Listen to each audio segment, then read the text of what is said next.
اس کی عزت کا ظرف نہیں ہے۔ ان اکرمکم عند اللہ اتقاکم، تم میں سے معزز وہ ہے جو متقی ہے، جو پرہیزگار ہے۔ دیکھیے ابو لہب قریشی النسب تھا، لیکن خوبصورت ہونے کے باوجود، عالی مرتبت نسب رکھنے کے باوجود آج بھی اس پر لعنتیں برس رہی ہیں۔ اور بلال حبشی رضی اللہ تعالیٰ عنہ رنگ کے کالے تھے اور نسباً غلام تھے، لیکن تقوی کی دولت نے، ایمان کی دولت نے ان کو اس مقام پہ کھڑا کر دیا کہ وہ ہاشمی النسب شخص تقوی اور ایمان کی عدمیت کی وجہ سے ان کے قدموں سے لگی ہوئی دھول تک بھی نہ پہنچ سکا، اور وہ عزتوں کے اس ظرف کو حاصل کرتے ہیں جو انہی کا مقسوم ہے۔ تو اسلام نے شرف کا معیار، عزت کا معیار تقوی قرار دیا ہے۔ تو اس لیے ہمیں تقوی کو حاصل کرنے کے لیے کوشاں رہنا چاہیے اور ایسے اعمال بجا لانے چاہیے کہ جس سے ہمیں تقوی حاصل ہو۔ حضرت شیخ احمد مجدد الفسانی علیہ رحمہ فرماتے ہیں، جو شخص اپنے اوپر 10 چیزوں کو لازم کر لیتا ہے تو لازمی نتیجہ یہ ہوتا ہے کہ وہ متقی بن جاتا ہے۔ وہ 10 چیزیں کون سی ہیں؟ ماہ صیام کے ان حسین لمحوں میں ہمیں وہ 10 اوصاف اپنے اندر پیدا کرنے چاہیے تاکہ ہم متقی بن جائیں، اور متقی اللہ کے محبوب بندے ہیں۔ تقوی اختیار کرنے والے اللہ جل شانہ کی رحمتوں کے خاص مستحق ہیں۔ جنہیں تقوی کا نور نصیب ہوتا ہے وہ اللہ کی رحمتوں کے سائے میں آ جاتے ہیں۔ اگر ان پر مصائب، آلام، مشکلیں آتی ہیں تو ان کے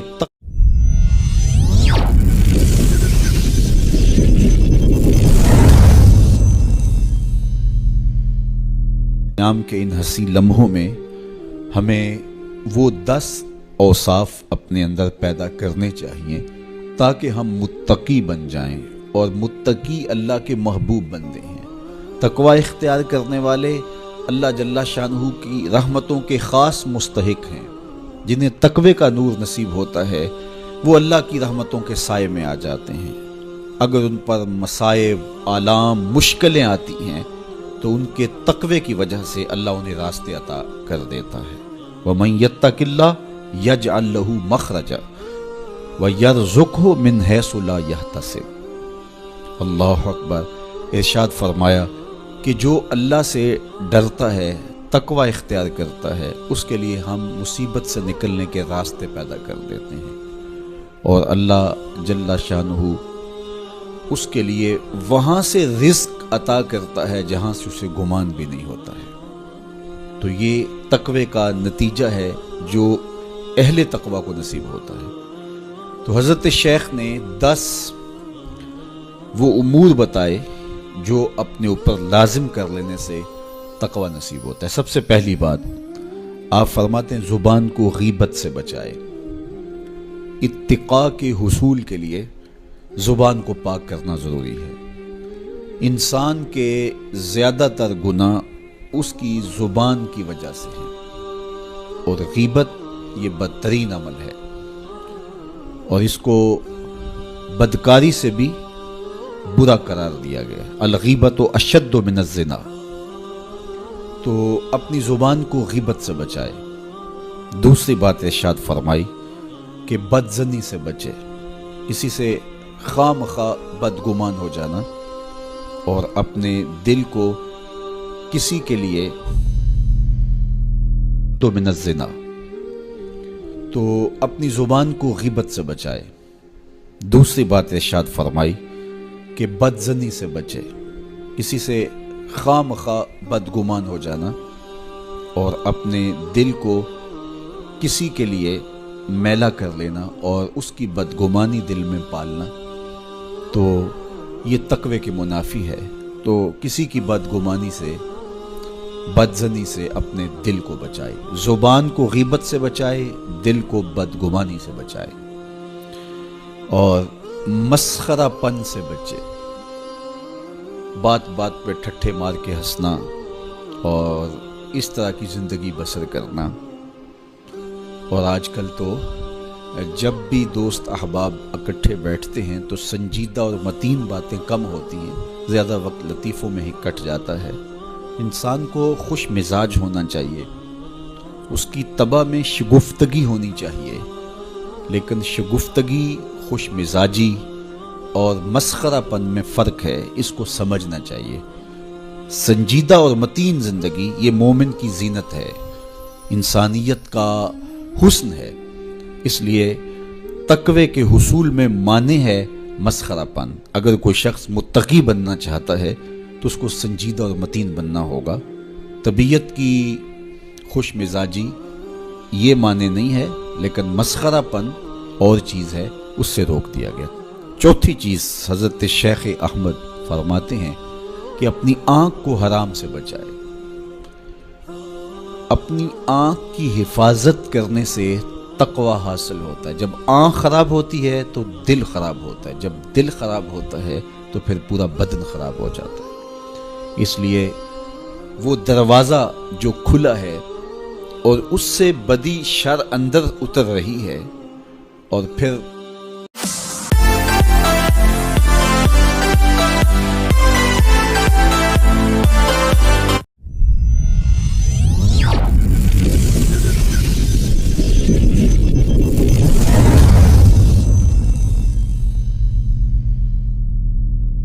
جو کھلا ہے اور اس سے بدی شر اندر اتر رہی ہے، اور پھر اس سے آپ کا سارا نظم ہستی برباد ہو رہا ہے، تو اس دروازے کو بند کریں۔ تو اپنی آنکھ کو حرام سے بند کریں۔ پانچویں چیز ارشاد فرمائی، ہمیشہ سچ بولے۔ جھوٹا شخص کبھی متقی نہیں ہو سکتا۔ اتقاء کے حصول کے لیے اپنے آپ کو سچ کا خوگر بنانا ہوگا۔ سچ کے بغیر کبھی نہ بولیں۔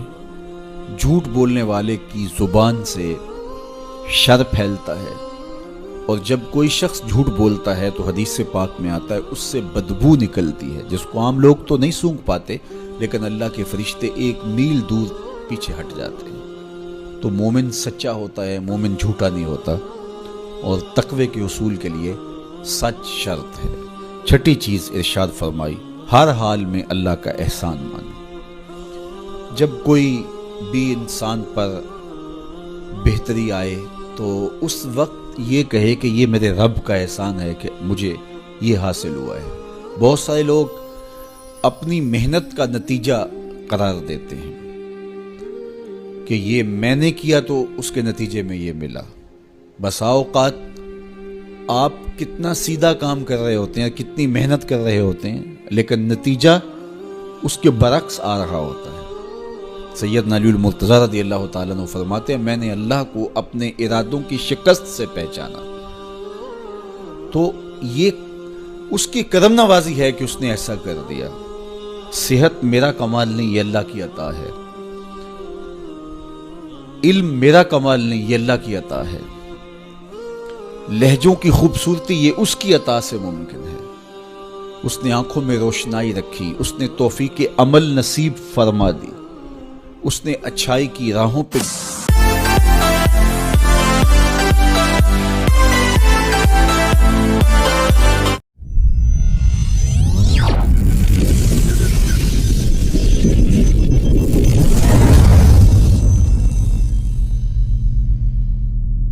لہجوں کی خوبصورتی یہ اس کی عطا سے ممکن ہے۔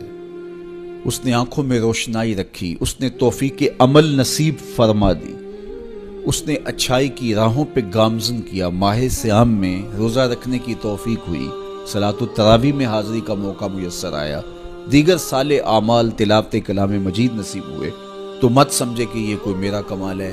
اللہ کا احسان مانے گا تو غرور پیدا نہیں ہوگا، تکبر پیدا نہیں ہوگا۔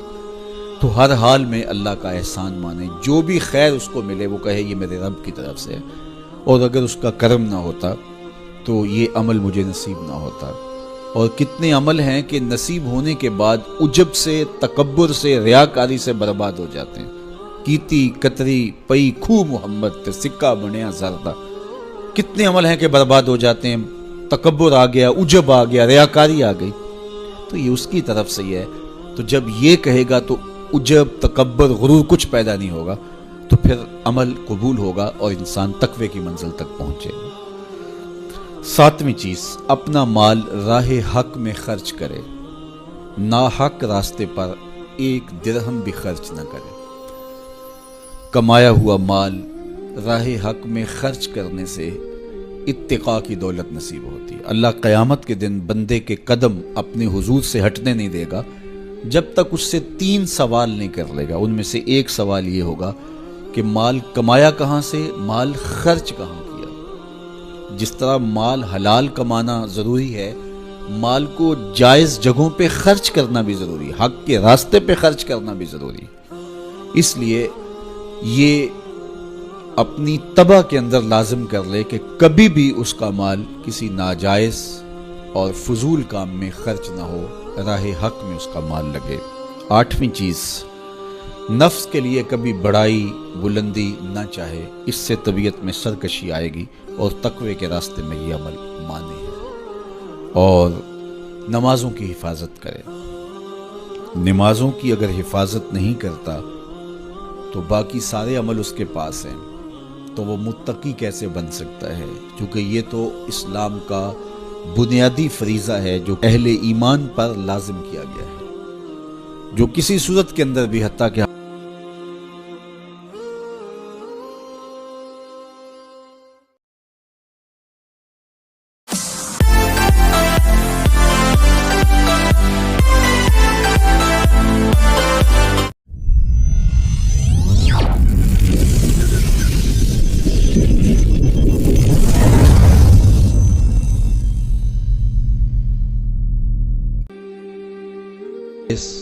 اور فضول کام میں خرچ نہ ہو، راہ حق میں اس کا مال لگے۔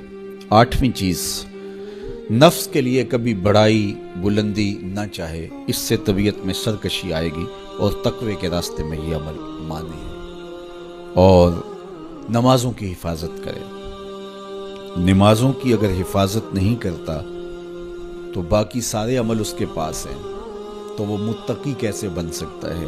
کیونکہ یہ تو اسلام کا بنیادی فریضہ ہے جو اہل ایمان پر لازم کیا گیا ہے، جو کسی صورت کے اندر بھی حتیٰ کہ حالت بیماری کے اندر بھی معافی جس کی نہیں ہے، سفر کے اندر بھی نماز کی معافی نہیں، مختصر کر دی گئی، قصر کر دی گئی، لیکن معافی نہیں دی گئی، حالت جنگ کے اندر بھی اس کی معافی نہیں ہے۔ تو نمازوں کی محافظت کرے۔ اور 10ویں چیز، حضرت شیخ فرماتے ہیں عقیدوں کی صحت کا خیال رکھے، اپنے عقیدے اپنے نظریات خوبصورت رکھے، وہی جو طریقہ مبارکہ اہل سنت و جماعت کے بزرگوں کے عقائد تھے اور شروع سے صحابہ سے لے کے دور موجود تک چلے آ رہے ہیں، ان کی مطابقت کے اندر اپنے عقیدے رکھے۔ نظریات کا عکس اعمال میں ہوتا ہے، اگر نظریات اچھے نہیں ہیں تو اعمال بھی اچھے نہیں ہیں۔ تو یہ 10 خوبیاں اور 10 چیزیں اگر کسی شخص نے اپنے اندر لازم کر لیں تو پھر لازمی نتیجہ یہ ہے کہ وہ متقی بن جائے گا، وہ پرہیزگار بن جائے گا۔ روزے کا مقصد بھی تقوی ہے، تو یہ بات ذہن میں رکھیے گا کہ صرف روزہ ہی نہیں، ہر عمل خیر کا مقصود تقوی ہے۔ تقوی کا حصول یہ اہل ایمان سے تقاضا ہے ہمارے رب کا کہ وہ متقی بن جائیں۔ متقی ایک صاف ستھرا انسان ہوتا ہے، پاکیزہ وجود ہوتا ہے۔ متقی شخص کسی کو ضرر نہیں دیتا، کسی کو دکھ نہیں پہنچاتا، وہ کسی کا حق غصب نہیں کرتا، کسی پر ظلم زیادتی جور و تعدی سے پیش نہیں آتا، وہ لوگوں کے حقوق کی پاسداری کرتا ہے، وہ اپنے فرائض کو پورا کرتا ہے، وہ خلق کے حق کو بھی ادا کرتا ہے اور خالق کے حق کو بھی ادا کرتا ہے، وہ دھرتی پر اللہ جل شانہ کی رحمتوں کا روپ ہے، دھرتی کا بوجھ نہیں ہے بلکہ دھرتی کی زینت ہے۔ تو ایسے پاکیزہ وجود یہ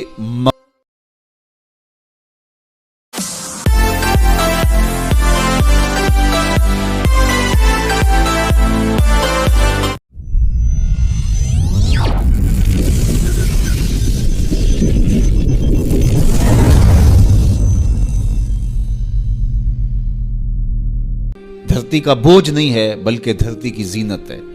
تو ایسے پاکیزہ وجود یہ مقصود ہیں شریعت کے، اس لیے ہمیں تقوی ہر صورت میں حاصل کرنا چاہیے۔ قرآن مجید میں تقریباً 258 مرتبہ تقوی کو اختیار کرنے کا مختلف صیغوں کے ساتھ حکم دیا گیا ہے۔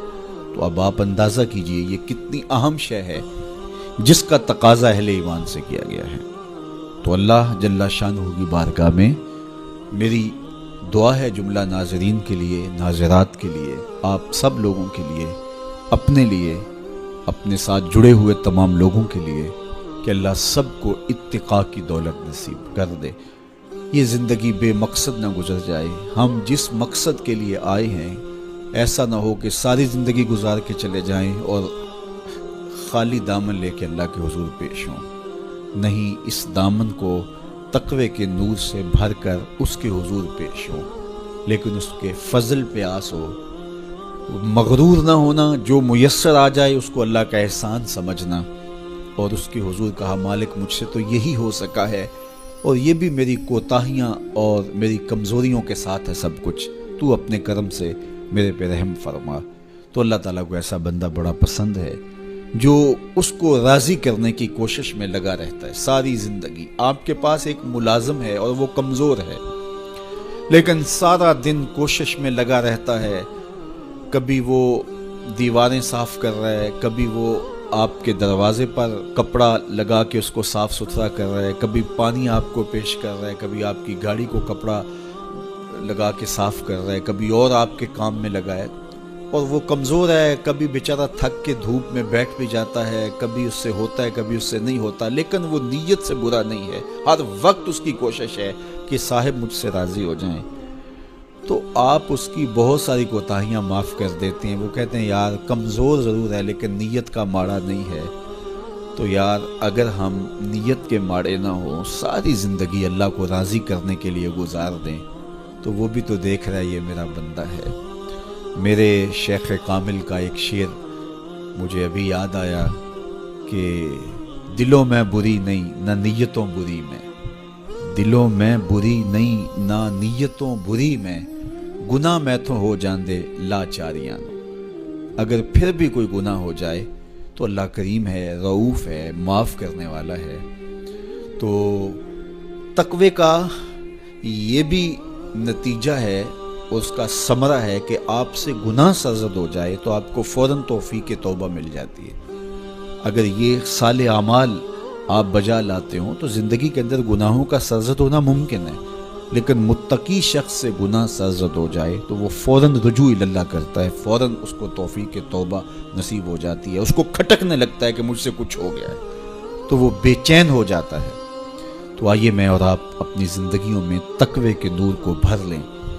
جہاں نور ہوگا وہاں اندھیرا نہیں ہوگا، اور اگر یہ نور باطن میں نہیں اترے گا تو وہاں اندھیرے ہوں گے، ظلمتیں ہوں گی۔ تو اندھیروں سے اور ظلمتوں سے اٹا ہوا دل لے کے ہم اللہ کے حضور پیش نہ ہوں، بلکہ نور سے بھرا ہوا دل اس کی دہلیز پہ رکھیں اور اس کی رحمتوں کی خیرات مانگیں۔ ماہ سیام کی مبارک گھڑیوں کی برکت سے اللہ مجھے آپ کو تقوی کی دولت نصیب فرمائے۔ جو کہا گیا اس کو روحوں میں اتار دے، باطن کی پاکیزگی ستھرائی نصیب کرے۔ وآخر دعوانا ان الحمدللہ رب العالمین۔